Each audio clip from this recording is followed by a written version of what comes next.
Voice आ रही मेरी? Hello. Yes sir. हाँ, वॉइस आ रही है ना? Yes sir. चलो स्टार्ट करते हैं बेटा। अब देख लो, मैं एक्चुअल में एनसीईआरटी खोल के रखा हूँ, तो मैं वही आप लोग को बताना चाह रहा था कि जितना भी अभी तक हमने पढ़ा है, ठीक है, क्या क्या पढ़ लिया देख लो।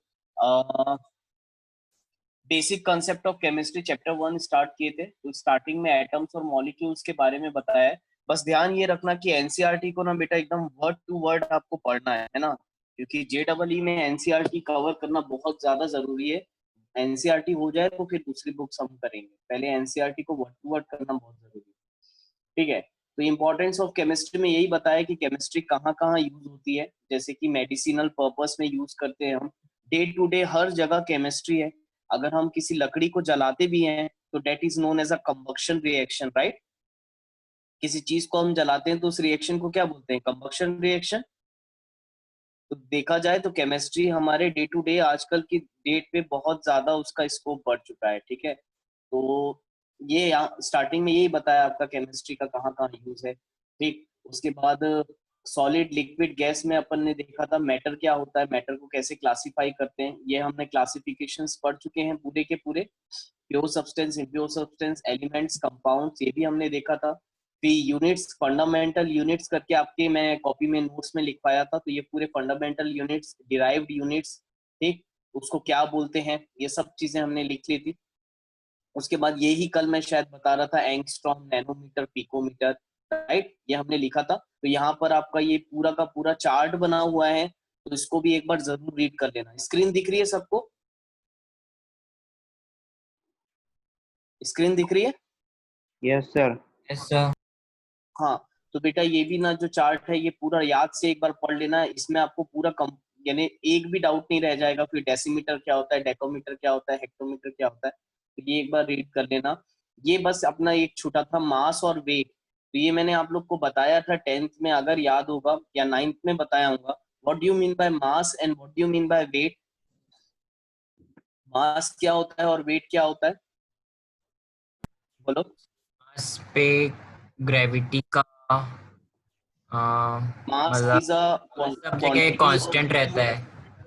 हाँ, मास कांस्टेंट रहता है। मास का बेसिक डेफिनेशन क्या है? Mass is a quantity of matter present in a body. ठीक है, आपके अंदर कितना मैटर प्रेजेंट है वो आपका मास है।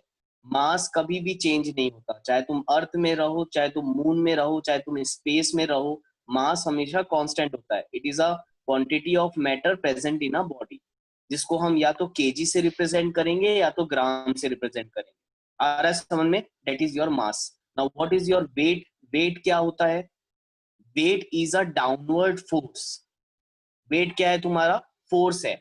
मास याद रखना क्वांटिटी ऑफ मैटर है, तो वेट क्या है तुम्हारा? It is a downward force. और फोर्स की यूनिट क्या होती है? फोर्स की यूनिट क्या होती है? न्यूटन। न्यूटन। न्यूटन। तो वेट हमेशा हम किस में लिखेंगे? जब भी ये वर्ड वेट आएगा तो याद रखना वेट की एसआई यूनिट होती है न्यूटन, क्योंकि it is a downward force acting due to the gravity of earth. आ रहा है समझ में? ठीक। उसके बाद वॉल्यूम के बारे में मैंने आपको बता दिया था बेटा, ठीक। वॉल्यूम हमने पढ़ा था, डेंसिटी की ऐसा यूनिट डिराइव की थी। अच्छा देखो, ये टेम्परेचर में भी यहाँ पर देखो डायग्राम आपको दिख रहा होगा। वॉल्यूम मेजर करने के लिए केमिस्ट्री में ये सारे बोलना चाहिए आपके सब्सटेंसेस यूज करते हैं, ठीक, या बोलना चाहिए एपरेटस यूज करते हैं, ज्यादा बेटर है। तो आपको केमिस्ट्री लैब में ये सारे एपरेटस दिखेंगे। इसको हम ब्यूरेट बोलते हैं, इसको हम पीपेट बोलते हैं, इसको ग्रेजुएटेड सिलेंडर बोलते हैं, और इसको वॉल्यूमेट्रिक फ्लास्क बोलते हैं। अब आप लोग 11th में आ गए हो ना, तो जब केमिस्ट्री लैब में जाओगे तो ये सारी चीजें आप यूज करोगे, तो इससे आप बिल्कुल फेमिलियर रहोगे। आपको ये बिल्कुल भी अभी ऐसा दिख रहा होगा ये क्या क्या है, जब ओरिजिनल में देखोगे तो it is quite very easy to understand, आपको सब चीजें समझ में आ जाएगी, ठीक। तो ये आप याद रखना नाम, ब्यूरेट, पीपेट, ग्रेजुएटेड सिलेंडर और वॉल्यूमेट्रिक फ्लास्क, ये एपरेटस किसके हैं? वॉल्यूम मेजर करने के लिए, ठीक।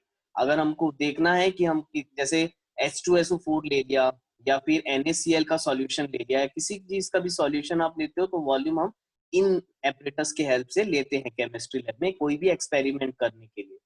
नेक्स्ट, टेम्परेचर को मेजर करने के लिए भी आपकी 3 टाइप की स्केल होती है, ये आपको मालूम है, केल्विन स्केल, सेल्सियस स्केल और फ़ारेनहाइट स्केल। तो ये भी आप लोग के लिए बहुत अच्छा डायग्राम एनसीईआरटी में दिया है, इसको याद रखना कि 0 degree Celsius is equal to 273 kelvin होता है और 0 degree Celsius is equal to 32 degree Fahrenheit होता है। तो इसको यहाँ याद करने के लिए बहुत अच्छा है। आप 0 डिग्री और 100 डिग्री तो याद रखना हमेशा। 0 degree Celsius is equal to 273 kelvin और 0 degree Celsius is equal to 32 degree Fahrenheit.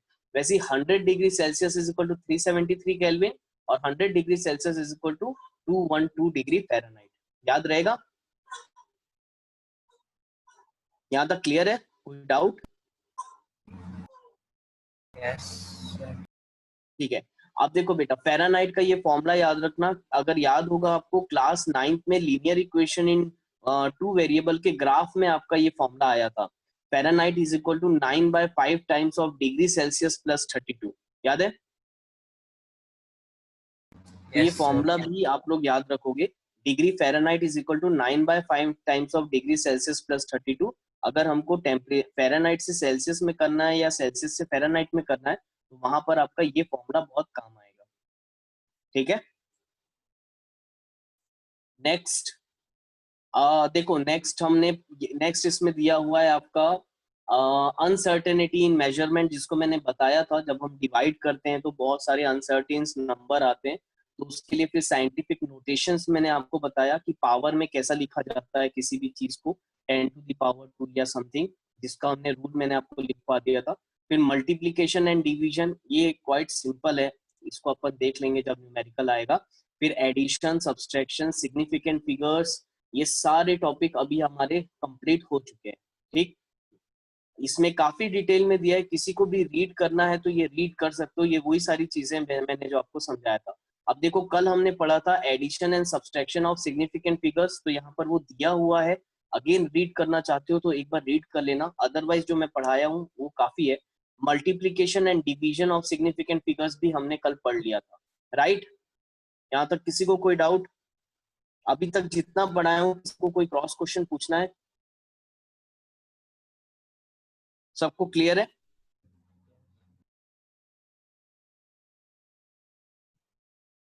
बोलो। हेलो। Yes sir. हाँ, यहाँ तक कोई डाउट किसी को भी?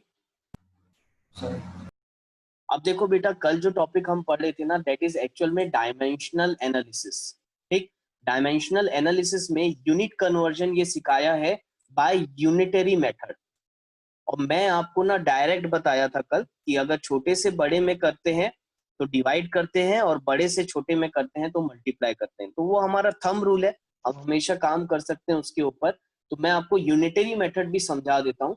चलो देखो क्या बोला है, a piece of metal 3 inch को हमको सेंटीमीटर में कन्वर्ट करना है। तो मैं क्वेश्चन लिख लेता हूँ, आप भी लिख लो, मैं यूनिटरी मेथड आपको एक बार समझा देता हूँ। देखो, what is a unitary method of conversion, हमको 3 इंच को कन्वर्ट करना है सेंटीमीटर में। तो हमको मालूम है 1 इंच बराबर कितना सेंटीमीटर होता है, 2.54 सेंटीमीटर। तो देखो अब यूनिटरी मेथड क्या बोलता है आपका, हाँ ध्यान दो, सबसे पहले ये याद रखो यूनिटरी मेथड क्या है। तो यूनिटरी मेथड एक तरीके का आर्बिटरी मेथड है किसी भी यूनिट्स को कन्वर्जन करने का। एक तो डायरेक्ट मेथड था जो कल मैंने आपको बताया, यूनिटरी मेथड कैसे करेंगे, हमको 3 इंच को सेंटीमीटर में कन्वर्ट करना है। तो हमको मालूम है 1 inch is equal to 2.54 centimetre होता है। तो आप क्या इसको ऐसा लिख सकते हो, मैं एक काम करता हूँ, इसको यहाँ पर शिफ्ट कर देता हूँ, क्रॉस मल्टीप्लाई, इसको मैं डिनोमिनेटर में लेके आ जाता हूँ। तो क्या मैं इसको ऐसा लिख सकता हूँ, 1 must be equal to 2.54 centimetre upon 1 inch, लिख सकते हैं ऐसा? कोई डाउट? ओके, यहाँ तक आया समझ में? Yes sir. अब देखो हमको 3 इंच को सेंटीमीटर में कन्वर्ट करना था बेटा, तो अगर अब मुझे चाहिए कि 3 इंच बराबर कितना सेंटीमीटर होगा, आप क्या करोगे? हमेशा यूनिट पे ध्यान देखो, क्योंकि ये यूनिटरी मेथड है, हम यूनिट से काम करेंगे। यहाँ पर इंच है, अगर मैं इसको 3 से मल्टीप्लाई करूं, 3 इंच, तो बताओ क्या ये इंच और ये इंच कैंसल हो जाएगा? Yes sir. राइट? बसंत नेट स्लो चल रहा है, ठीक है बेटा। अच्छा देखो, इंच और इंच कैंसल हो जाएगा, तो अब बताओ अगर इंच इंच कैंसल हो गया तो ये जो हमारा फाइनल आंसर है वो सेंटीमीटर में आएगा। Yes sir. मल्टीप्लाई करके बताओ जरा कितना सेंटीमीटर आ रहा है? 7.62 सेंटीमीटर।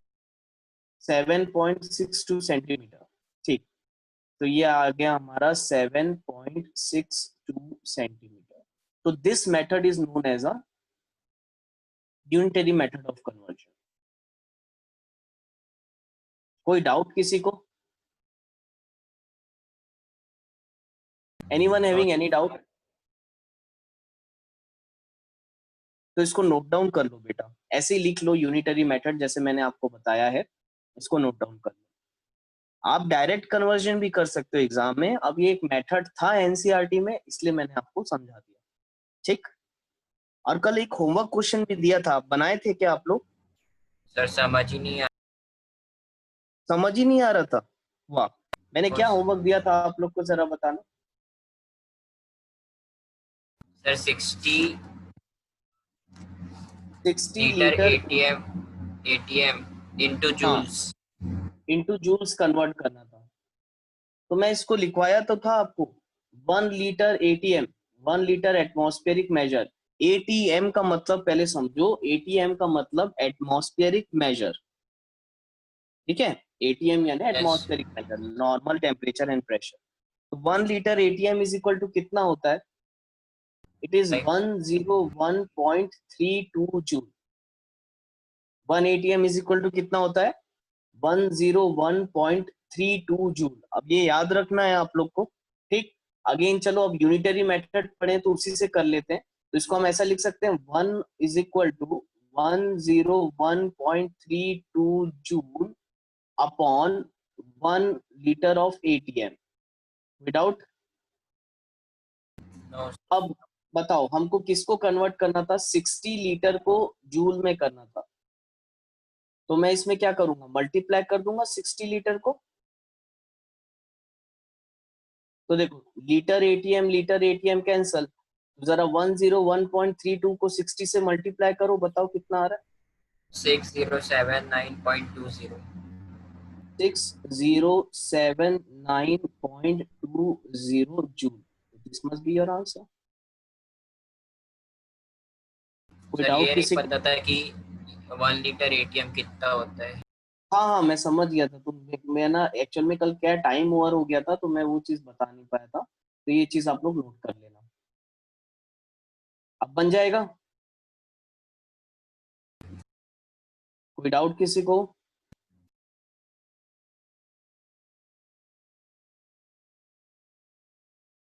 अगर डाउट है ना बेटा, तुम मैसेज में भी लिख के बता सकते हो, कोई प्रॉब्लम नहीं है, ठीक है। अरे जगदीश, तुमने अपना रिजल्ट नहीं बताया यार मुझे, रिजल्ट क्या आया तुम्हारा? सर बहुत आज कम है। क्यों? आज मृदुल सर का भी फोन आया था, तुम्हारे बारे में पूछ रहे थे, जगदीश का सोशल में कितना आया था। सर मैं मैसेज कर रहा हूँ आपको बाद में। हाँ ठीक है, मैसेज तो करो। ओम का तो अच्छा है बेटा, चलो मैसेज करके बताओ मुझे। Yes sir. ठीक है, अब बताओ इसमें किसी को कोई डाउट? तो ये कन्वर्जन फैक्टर हो जाएगा, समझ में आ गया?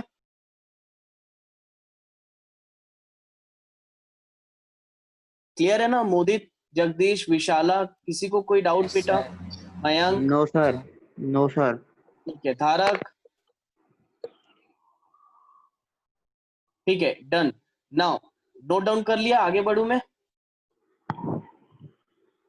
Yes sir. ठीक है बेटा, हेडिंग डालना law of chemical combination. Now heading डालना लॉ ऑफ केमिकल कॉम्बिनेशन।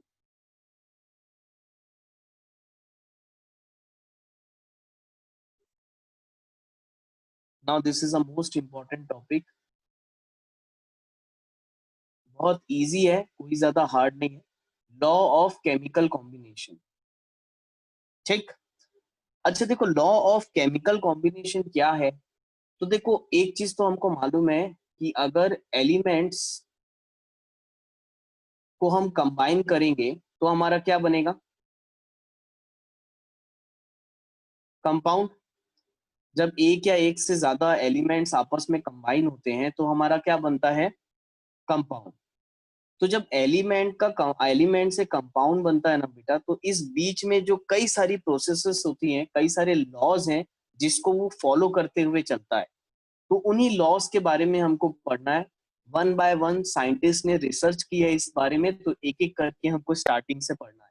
तो सबसे पहला लॉ है तुम्हारा law of conservation of mass, जिसको आपने पढ़ा है पहले भी। कोई बताएगा क्या है ये? 10th के फर्स्ट चैप्टर के फर्स्ट टॉपिक में पढ़ाया था, law of Sir, mass conservation can neither be created nor be destroyed. In the entire chemical reaction, right. यानी कि law of conservation of mass आपका क्या बोलता है कि जितना मास रिएक्टेंट में होगा उतना ही मास आपका किसमें रहना चाहिए, प्रोडक्ट में। केमिकल रिएक्शन जब भी होगी, जब भी एलिमेंट्स कंबाइन होंगे, कभी भी मास का लॉस नहीं होता।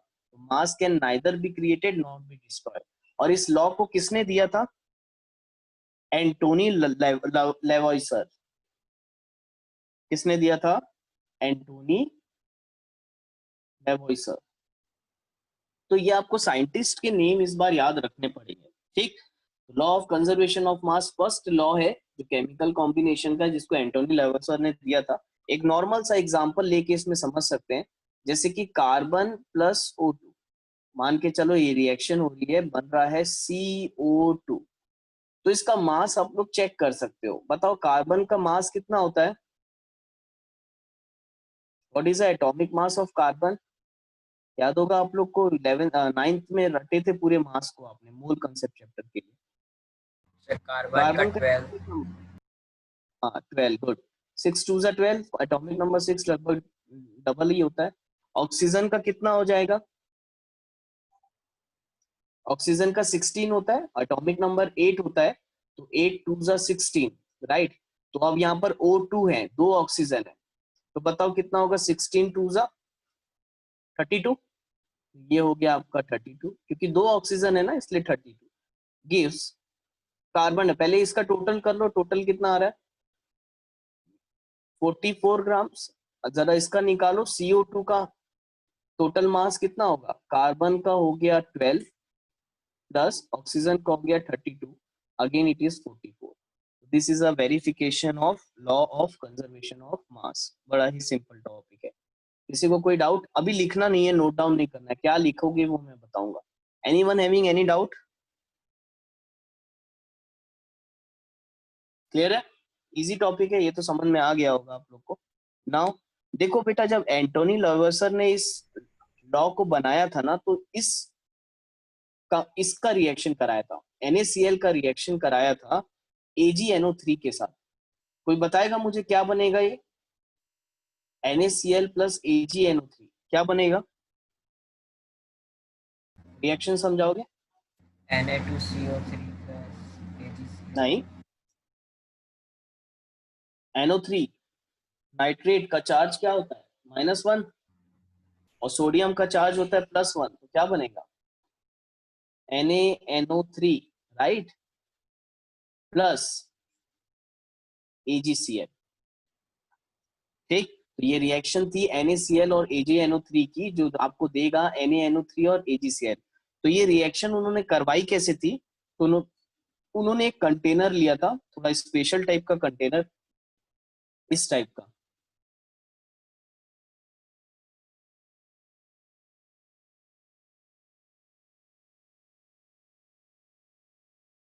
ठीक, यहाँ बीच में इसमें पार्टीशन लगा हुआ था। ठीक, यहाँ पर उन्होंने एक साइड में ले लिया था NaCl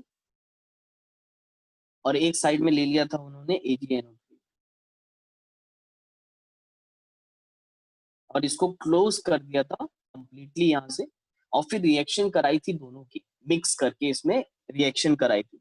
तो उन्होंने क्या किया था, पहले इनिशियली जब उन्होंने ये कंपाउंड्स को लिया था तो इसका वेट मेजर कर लिया था, और उसके बाद जब ये रिएक्शन हो गई, उसके बाद सपोज जब इनिशियली इसका हमने मेजर किया होगा वेट, तो सपोज ये आया होगा x ग्राम, और फिर उसके बाद जब उन्होंने रिएक्शन कराई, क्योंकि हमने यहाँ पर किसी भी गैस को भी पास होने नहीं दिए, यहाँ से ऊपर से इसका नॉब क्लोज कर दिया है, तो जब रिएक्शन हुई उसके बाद इसका वेट लिया गया तो भी आया x ग्राम।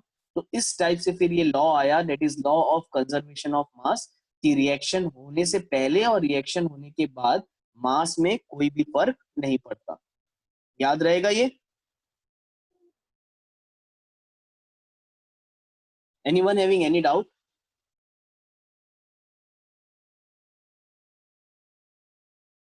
ठीक है,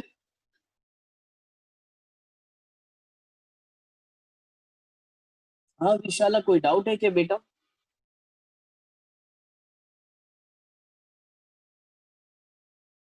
चलो ठीक है, आगे बढ़ते हैं। कोशिश करो ना तुम लोग अपना माइक ऑफ रखो, सबका सॉरी सॉरी माइक ऑन रखो, सबका सब माइक, सबका माइक ऑफ है। चलो देखो इसमें लिखना क्या है ये देख लेते हैं, लिखते हैं हम एनसीईआरटी से नोट्स बना लेते हैं। समझा दिया मैंने आपको क्या होता है। तो चलो नेक्स्ट है आपका लॉज ऑफ केमिकल कॉम्बिनेशन।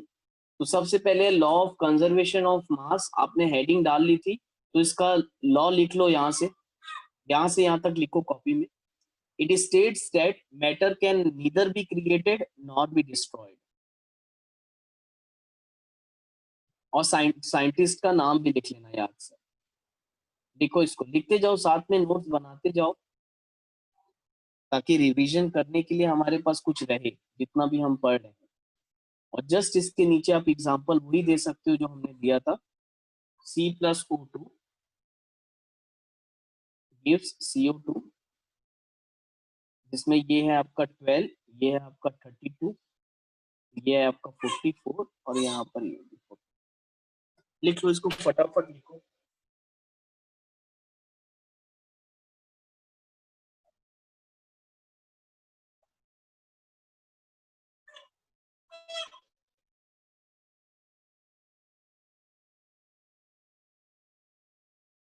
हो जाए तो मुझे डन करके बोलना, ठीक है? डन।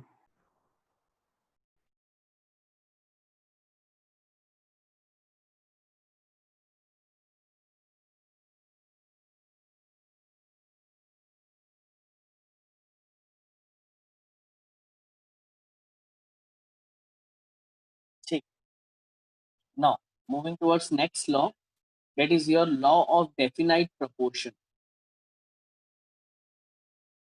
ठीक है, सब हो गया। नेक्स्ट है आपका लॉ ऑफ डेफिनाइट प्रोपोर्शन, जिसको हम समटाइम्स बोलते हैं लॉ ऑफ कांस्टेंट प्रोपोर्शन। ठीक, तो सेकंड लिख लो heading, law of definite proportion, और इसी को हम लॉ ऑफ कांस्टेंट प्रोपोर्शन भी बोलते हैं। किसने दिया था ये लॉ? हमारा जोसेफ प्राउस्ट। ये हेडिंग के बाजू में साइंटिस्ट का नेम लिख लेना। किसने दिया था हमको ये लॉ? Joseph Proust. नो, ये लॉ क्या बोलता है, देखो सबके सब। This law was given by a French chemist Joseph Proust. He stated that a given compound always contain exactly the same proportion of elements by weight whatever may be the sources। अब देखो ये क्या बोल रहा है। अब एक चीज बताओ आप, जो आपका, मान के चलो कोई भी एग्जांपल ले लेते हैं किसी भी चीज का। सपोज करो आपका कार्बन डाइऑक्साइड, कार्बन डाइऑक्साइड। अब कार्बन डाइऑक्साइड का हमारे पास अर्थ में क्या क्या सोर्सेस है, कहाँ कहाँ से हमें कार्बन डाइऑक्साइड मिलता है, बता सकते हो? कार्बन डाइऑक्साइड हमें कहाँ कहाँ से मिलता है? एक तो हमको रेस्पिरेशन से मिलता है, राइट? सांस लेते हैं हम, छोड़ते हैं तो कार्बन डाइऑक्साइड रिलीज होता है। प्लांट्स भी कार्बन डाइऑक्साइड छोड़ते हैं। नेक्स्ट और कहाँ से मिलता है हमको कार्बन डाइऑक्साइड? व्हीकल ट्रैफिक, जो आपकी गाड़ी का धुआं निकलता है पीछे से, that is nothing but carbon dioxide, right और नॉट?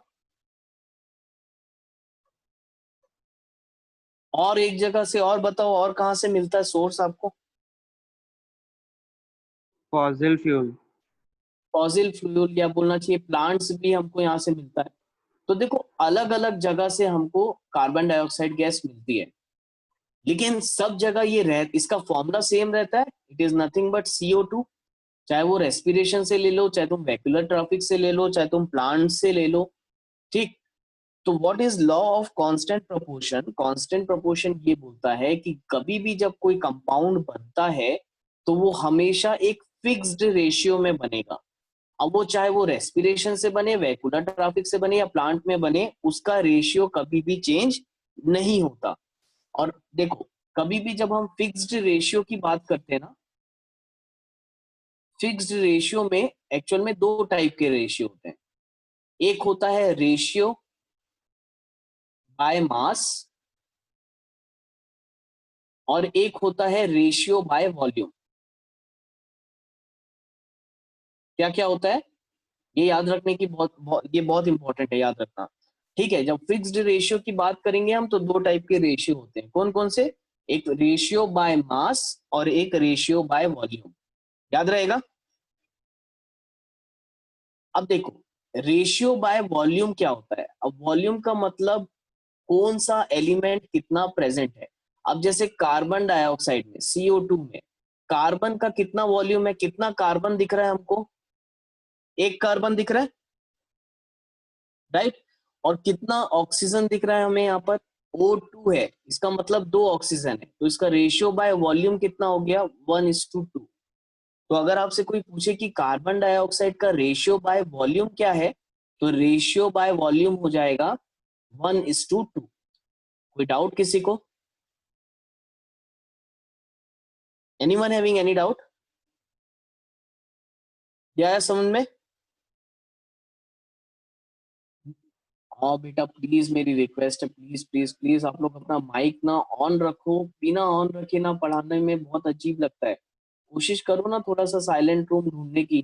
जब तक आप बोलोगे नहीं ना तो फिर पढ़ाने में मजा नहीं आता। थोड़ा बहुत हल्ला होगा ना तो चलेगा, लेकिन आप लोग बोलोगे just like a classroom feel होना चाहिए कि हाँ हम क्लास में बैठे हैं। ठीक है, अब देखो ये हो गया ratio by volume. Now ratio by mass क्या होता है ये हमने आपने लास्ट ईयर पढ़ा हुआ है। बताओ यहाँ पर कार्बन का मास कितना है? एटॉमिक 12। मास कार्बन का कितना होता है? 12:2। O2 कितना होगा? अभी हमने देखा दैट इज 32। राइट और नॉट? यस कैंसिल करो सर। इसको, कैंसिल करो। 4 3 12 और 4 8 8 30। बताओ रेशियो कितना आ रहा है इसका? 3:8। 3:8। तो अगर आपसे कोई बोलेगा कि बताओ कार्बन डाइऑक्साइड का रेशियो बाय मास कितना है, तो रेशियो बाय मास होता है 3:8, जो आपने पढ़ा था लास्ट ईयर, याद है? 3:8। ये क्या कौन सा रेशियो है? ये हमारा है रेशियो बाय मास। वैसे ही बताओ अगर मुझे H2O का निकालना है रेशियो बाय मास, तो H2O का रेशियो बाय मास कैसे निकलेगा? बताओ। हाइड्रोजन का मास होता है 1। अब क्योंकि यहाँ दो हाइड्रोजन है इसका हो गया 2:2। सर 1:8। राइट। ऑक्सीजन का कितना होता है? 16। मास की बात कर रहा हूं मैं। कैंसिल करो, बताओ इसका रेशियो कितना आ गया? 1:8। अब याद आया ये पढ़ा है 1:8 वाला। तो ये हमने पढ़ा था रेशियो बाय मास। ठीक है, अब देखो क्या बोला है जोसेफ प्राउस्ट ने, क्या बोला आपको कि जैसे ये जो वाटर बना, अब ये वाटर चाहे तुम्हारा सॉलिड स्टेट में हो यानी आइस में हो, या तो वेपर स्टेट में हो यानी कि स्टीम के बाद इसमें हो, या तो लिक्विड स्टेट में रहेगा, तो ये H2O ना, यानी कि ये जैसा बना है जैसे H2O, तो हाइड्रोजन और ऑक्सीजन का जो रेशियो है बाय मास ये हमेशा फिक्स रहेगा 1:8। अब वो चाहे आइस आइस के फॉर्म में हो, चाहे वो वेपर के फॉर्म में हो, चाहे वो लिक्विड के फॉर्म में हो। This is known as a law of constant proportion. जो हाइड्रोजन और ऑक्सीजन का जो रेशियो है वो कांस्टेंट रहेगा, चाहे तुम्हारा कोई भी सोर्स ले लो, सॉलिड लिक्विड गैस किसी भी फॉर्म में हो, उसका रेशियो चेंज नहीं होगा। That is why it is known as a law of constant proportion या law of। ये आया कि नहीं आया समझ में? Yes sir. Doubt? No sir. ठीक है, चलो अब इसको थोड़ा सा लिख लेते हैं अपन प्रॉपर वे में। बुक में आ जाओ, लिखो यहाँ से यहाँ तक, इसमें फटाफट लिखो। और एग्जांपल्स मैं दे देता हूँ, वही वाला एग्जांपल दे देना जो हमने अभी जस्ट किया था। एग्जांपल जैसे कि CO2 का हम देंगे तो कार्बन का होता है आपका 12:2, ऑक्सीजन का हो गया 32, ये आ जाएगा 3:8, राइट। वैसे ही अगर H2O का देखेंगे तो ये हो जाएगा 2:16, which is nothing but 1:8।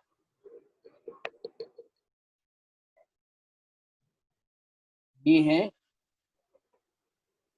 Ratio by mass.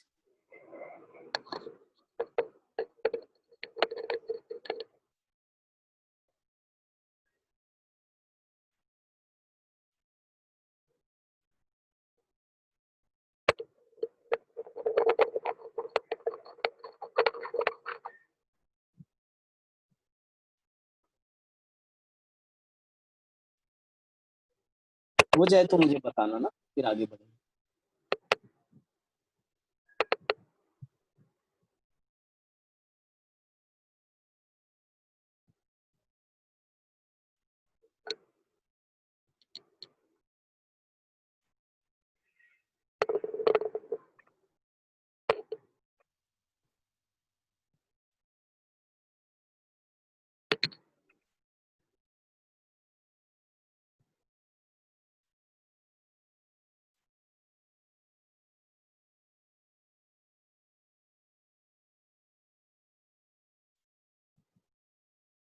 Done. Sir हो गया। कितना हुआ?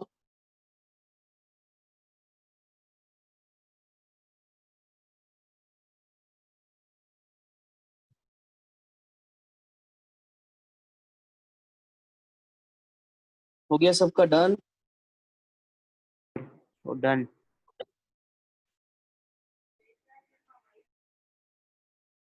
ठीक है,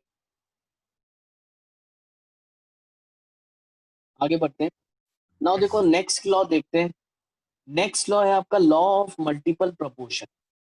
थर्ड लॉ है आपका लॉ ऑफ मल्टीपल प्रोपोर्शन। इसको कौन से साइंटिस्ट ने दिया था इसको? John Dalton. ठीक, तो याद रखना लॉ ऑफ मल्टी प्रोपोर्शन दिया था, मल्टीपल प्रोपोर्शन जॉन डेल्टन ने। ये लॉ भी बड़ा सिंपल है। क्या बोलता है ये लॉ? पहले आप लोग एक स्टेटमेंट इसकी पढ़ लो। ये लॉ ये बोल रहा है कि this law was proposed by John Dalton in 1803। According to this law, if two elements can combine to form more than one compound, then the mass of one element that combine with a fixed mass of other elements are in the ratio of small whole number। Again देखो ये law मैं आपको direct पहले example से समझाता हूँ तो ये स्टेटमेंट आपको तुरंत समझ में आ जाएगी। अब लॉ ऑफ मल्टीपल प्रोपोर्शन या जॉन जॉन डेल्टन ने आपको क्या बताया कि अगर एक या एक से ज्यादा एलिमेंट जब कंबाइन होके एक या एक से ज्यादा कंपाउंड आपके देते हैं, जैसे कि एग्जांपल नाइट्रोजन और ऑक्सीजन। अब देखो जब नाइट्रोजन और ऑक्सीजन कंबाइन होते हैं ना तो बहुत सारे कंपाउंड दे सकते हैं लोग, यानी मल्टीपल कंपाउंड्स दे सकते हैं। कोई बताएगा इसमें से कुछ कुछ? सबसे पहला N2O। अच्छा, what is N2O? Laughing gas. N2O क्या है तुम्हारा? Laughing gas. ये याद रखना भाई, इंपॉर्टेंट है। Nitric oxide it is your laughing gas. और एक कंपाउंड ये क्या बनाता है? नाइट्रोजन और ऑक्सीजन मिलके NO, nitrogen monoxide. Now third एक और ये क्या बनाएगा आपका? N2O3। NO2। ठीक, एक और बनाता है कंपाउंड, ये बनाएगा तुम्हारा NO2। NO2। NO2 हाँ, ये तो तुमने पढ़ा है, नाइट्रोजन डाइऑक्साइड। और एक और बनाता है, that is your NO3। N2O5। N2O5। अब ये सारे के बारे में हम आगे पढ़ेंगे, तो फिलहाल अभी बस आपको टॉपिक समझाने के लिए कि लॉ ऑफ मल्टीपल प्रोपोर्शन क्या बोलता है।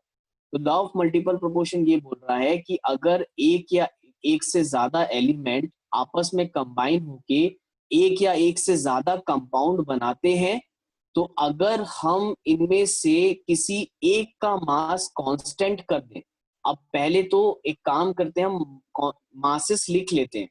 यानी कि देखो ये फर्स्ट कंपाउंड है आपका N2O, तो उसमें यहां पर मैं लिख देता हूं मास ऑफ नाइट्रोजन, और मैं यहां पर लिख देता हूं मास ऑफ ऑक्सीजन।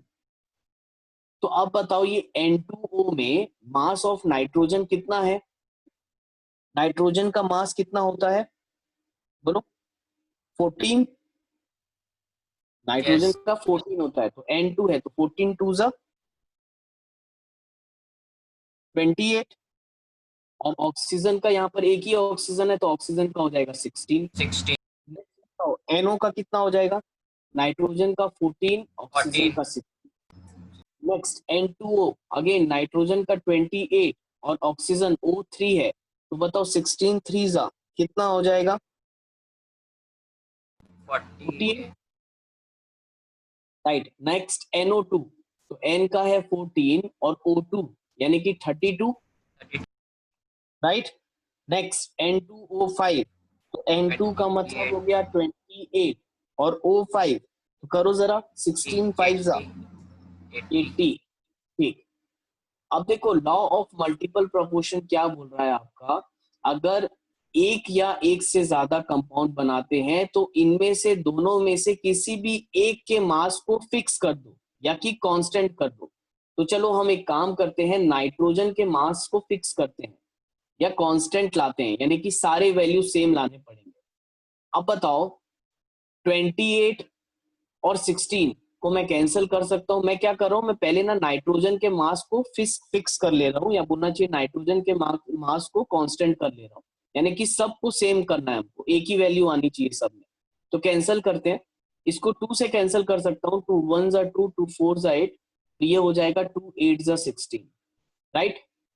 तो ये 14 मैंने कर लिया, तो यहां पर ये 14 पहले से है। अब 28 को भी 14 कर लेते हैं, तो 2 1 जा 2, 2 4 जा 8, तो इसको भी 2 से कैंसिल करना पड़ेगा, तो 2 जा 4, 2 4 जा 8। कोई डाउट किसी को यहां तक? अगेन देखो ये पहले से 14 है तो इसको रहने दो, ये हो गया 32। नेक्स्ट अगेन यहाँ 28 है, इसको भी मैं कैंसिल कर लेता हूँ, 2 1 जा 2, 2 4 जा 8, अगेन 2 4 जा 8, और ये 0 आ गया। तो मैंने क्या किया, देखो मैंने नाइट्रोजन के मास को फिक्स कर लिया, सारे नाइट्रोजन के मास को फिक्स कर लिया 14 14 14। तो ये जो ऑक्सीजन के मास है ये सिंपल होल नंबर रेशियो में आएगा। इसका मतलब ये ऑक्सीजन के सारे मासेस को मैं लिख लेता हूँ, 8:16:24:32:40।